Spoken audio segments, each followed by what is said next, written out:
All right, welcome to the live today, Fearless Dreamers. I'm wearing a crown because you know what?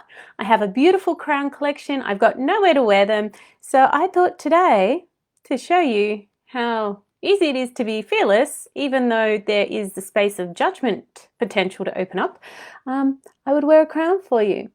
So let's move beyond the crown, shall we? It is now 1 o'clock, so those who are watching will be watching. And if you're watching the replay, press hashtag replay. Hello, Devon. Lovely to have you joining me today, and everyone else who ends up watching this. So this is a response to Heather's tips post yesterday, and this is why it is so cool. The more you post, the more you share, the more I can support you with content. So please don't be shy. Put your posts in. This really is a safe place for you to come and play and hang out and ask questions and things. But I really wanted to talk about fear. So we know fear is this emotional response. Something happens, we get afraid, our body locks up, we freeze, we go into flight mode or fight mode or whatever it is, right? So we have this emotional response. Now, the reason that we have it, thank you, Devon, the reason that we have it is because of a part of our brain, the hindbrain, the first part of the brain that developed in humanity in their evolution. So this part of the brain, it is programmed to look for fear, doubt, danger, uncertainty, suspicion, boredom, and complication, right? And if anything that's happening has any of that, our hindbrain will go into a nope, block response. So what could be happening, this part of the brain, when you're sitting there and you're struggling to post something or you're having doubt come up, this could be a brain response because it doesn't feel safe or certain or like excited by what you're doing. It has that suspicion around it. So this is where then fear becomes a belief. Bear with me, right? So what is a belief? A belief is something that circumstances cause us to believe to be true, right? We all have beliefs, and Heather's demonstrated a belief around posting in the things. There's fear come up, there's uncertainty, there's doubt, there's this danger. So part of her brain has switched on because if Heather is successful when she posts, especially a promotional post, what that means is the status quo changes. That if she posts and all of a sudden she goes from, I've got my microphone on, all of a sudden she goes from like no clients to 20 clients, that's a huge shift in her life. And for all of us, what we're existing in right now is our comfort zone. It's our known space. And our brain can look around and go, we're alive, we're safe, right? So this is how our brain is working. But if this consistently happens and happens and happens, we then start forming a belief that isn't necessarily based in fact. It's not based in truth. Because if Heather puts that post up, which she did, and Heather, I want to applaud you for doing it anyway, even though you had all of these emotions in your brain telling you to just keep on scrolling. I don't think you realize you did a really amazing, massive thing. So can everyone like applaud Heather in the comments, like put a cheering gif or something in there for her? Because you've actually moved past the reptilian response in your brain. So that's really good. What we want to do next, and this is for all of us have this part in our brain that wants to keep us small. Now, this part of the brain, it doesn't realize that by not having clients, it might put you under more financial stress or anything. It's a really basic, immature part of the brain. So when we want to have a look at a belief and fear, we want to start exploring what beliefs have been created by fear or doubt or the worry about danger, or there being uncertainty, suspicion, potential for boredom, or the chance of complication, which is how this part of the brain works, what beliefs have been programmed in that are not true? So whenever you go to post or go to phone someone about your products or any of that stuff, now I'm relating this to business, but let's face it, this is personal as well, right?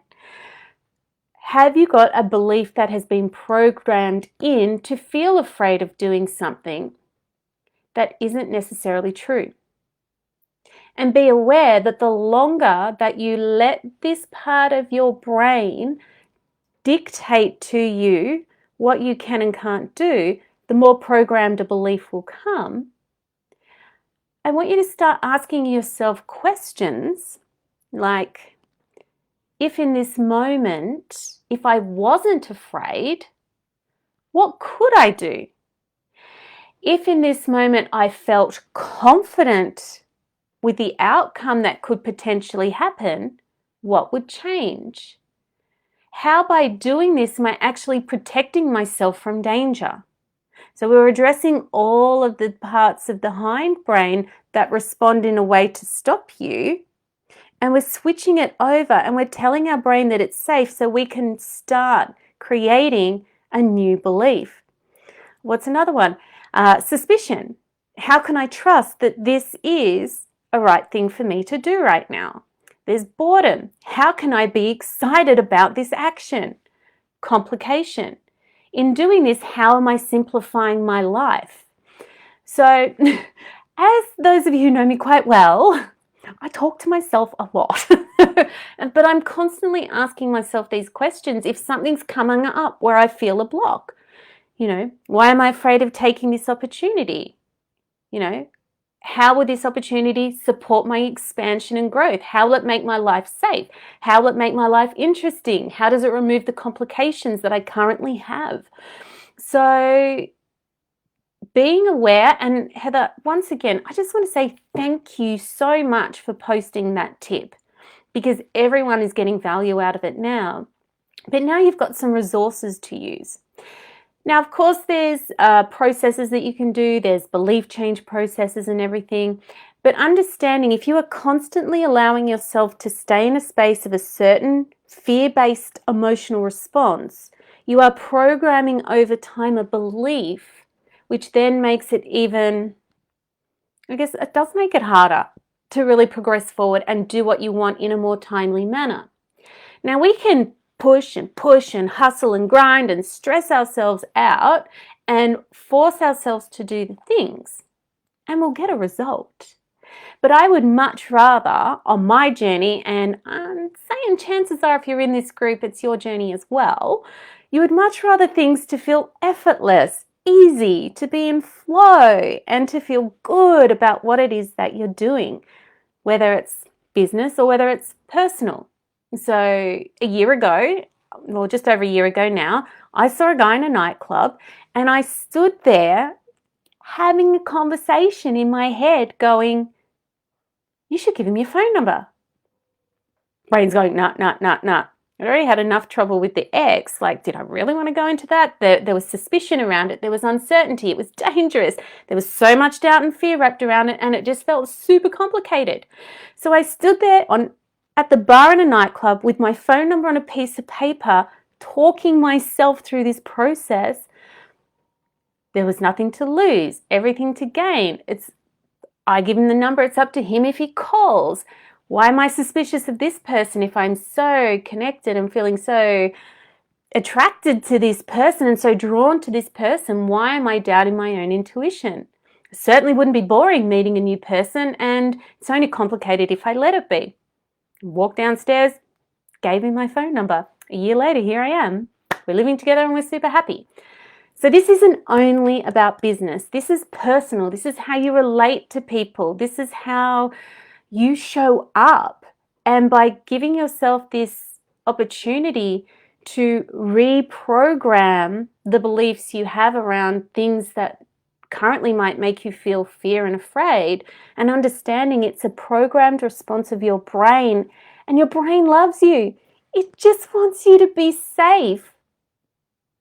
But it thinks you being safe is staying in the box. As I demonstrated in the live the other week, it wants to keep you here. Your dreams are here, my friends. So understanding how your brain and your programming works and how you can change beliefs, that's the first step for being able to dream fearlessly and then take action on those dreams. So let me know your thoughts on this. I've seen a few comments coming up. Yay, well done, Heather. Everyone loves you, Heather. We love you. But just be aware, so much of what we do is programmed responses.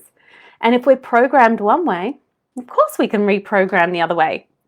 That's what makes us human, right? We have the intelligence, we have the skills. So thank you everybody for your responses. Thank you, Heather, again for posting your tips. Today's theme, I'm waiting for your posts, people. And you know what? You're all welcome to go live as well. I know not everyone wants to sit at a computer typing. So go live. Do whatever feels best. Remove the doubt, the danger, uncertainty, suspicion, boredom, complication from posting in this group. Let it be easy. You can see, I'm not scary. I don't bite. I bite my food, but that's about it, right? So thank you for joining me. I look forward to doing more lives for you. Definitely post your thoughts and comments and any questions in the comments here. Remember to post. The daily themes are there to guide you.